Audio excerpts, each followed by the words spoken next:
972 Nidok. Bola mata Odin meledak dan berubah menjadi kabut hitam besar di depannya. Kabut dengan cepat menyebar dan meluas menjadi cabang-cabang hitam.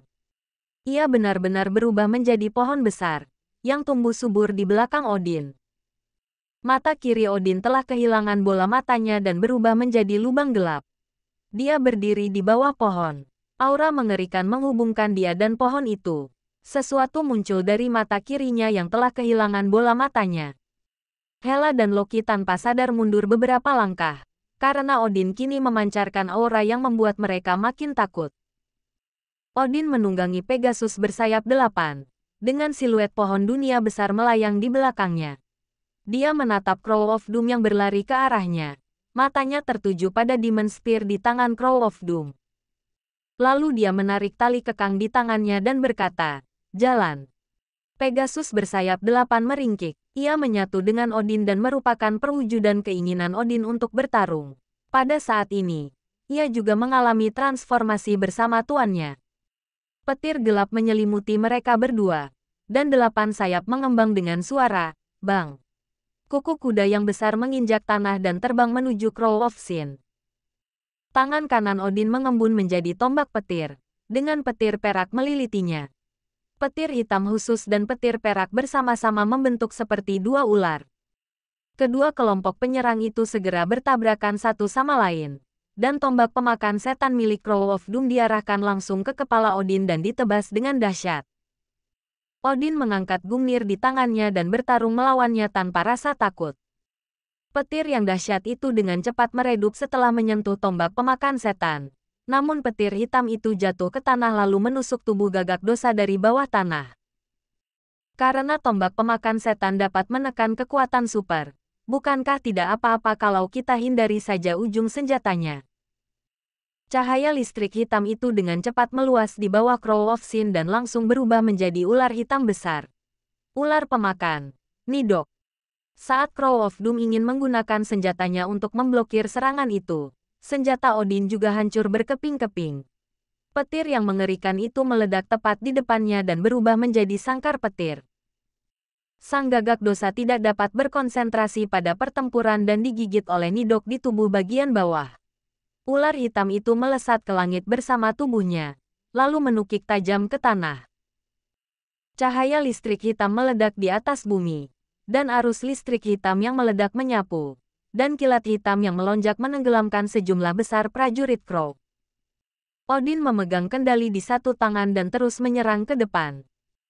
Dia tahu bahwa makhluk ini tidak akan dikalahkan dengan mudah, dan begitu terjebak dalam situasi mematikan, Crow of Sin akan terbagi menjadi dua individu yang lebih kuat.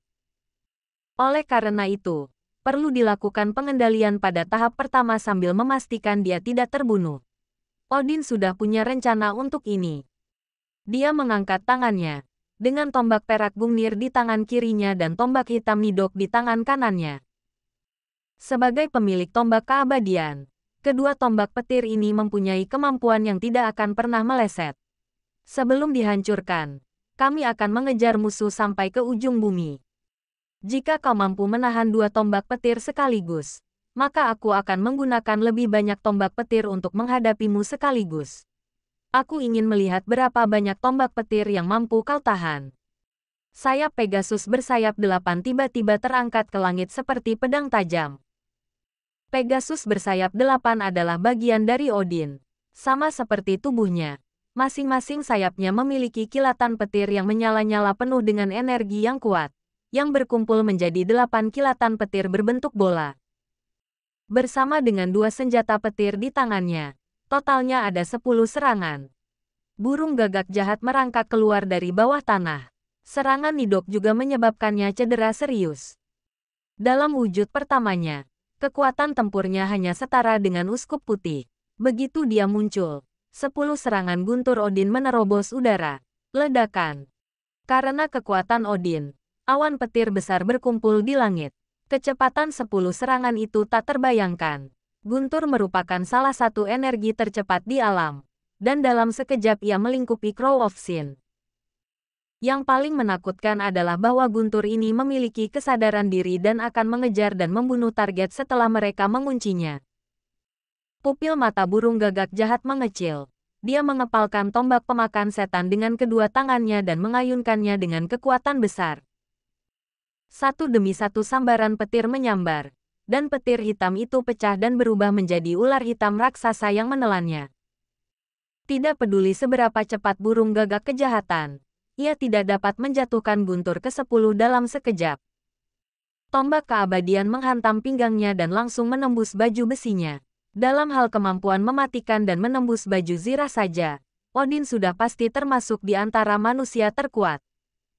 Burung gagak jahat tanpa sadar mengulurkan tangannya untuk memegang tombak petir itu. Namun pada saat berikutnya, ia menyadari bahwa Odin, yang terbang ke arahnya di atas Pegasus bersayap 8, tengah mengepalkan tinjunya ke arahnya. Ledakan. Pistol petir itu langsung mengeluarkan kilatan petir yang tajam, dan arus listrik seketika mengalir dari dalam tubuh ke seluruh tubuh si gagak dosa. Bahkan Crow of Doom, yang dikenal karena kekuatan fisiknya, tidak dapat melatih tubuh internalnya untuk menjadi sekuat baju besi. Bagaimanapun, dia tetaplah manusia, dan arus listrik menyebabkan dia kehilangan kendali atas tubuhnya. Lalu dua ular hitam lagi menggigit bahu dan kaki kirinya. Ledakan. Arus listrik itu meledak, tetapi tidak secara langsung memilih untuk menghancurkan tubuh di depannya dengan kekuatan terbesarnya, tetapi terus melepaskannya. Jangan khawatir, aku tidak akan membunuhmu. Tingkat serangan ini tidak fatal, tapi tidak akan jadi masalah untuk melumpuhkanmu. Odin menatap tubuh Raven of Ursa yang tak terkendali dan berkata dengan dingin. Ini adalah metode penyegelan spesialnya. Loki dan Hela menyaksikan Odin dengan cepat mengendalikan Raven milik Ursula dan sangat terkejut. Pada saat yang sama, mereka juga gembira atas transformasi Odin dari lubuk hati mereka. Inilah pemimpin Asgard mereka, bukan seorang yang nekat dengan kekuatan yang besar saja, tetapi seorang yang memiliki jiwa petarung yang kuat. Tak heran jika prajurit ini pernah dijuluki si rubah gurun di medan perang. Jangan cepat senang. Kita masih punya masalah besar yang harus dihadapi. Loki mengatakan ini pada Hela. Di sekelilingnya, mereka dikepung oleh pasukan Crow yang jumlahnya sangat banyak. Mereka tidak akan takut berperang hanya karena jenderal utama mereka terkendali. Setiap prajurit gagak sangat sulit untuk dihadapi. Loki memutar lehernya, sambil mengeluarkan suara berderit, lalu diam-diam mengeluarkan tongkat besar itu dari belakang. Serahkan saja padaku, aku paling suka membunuh monster-monster ini. Cahaya haus darah bersinar di matanya, lalu dia mengangkat kapak perang di tangannya dan menyerbu ke arah kelompok prajurit Crow.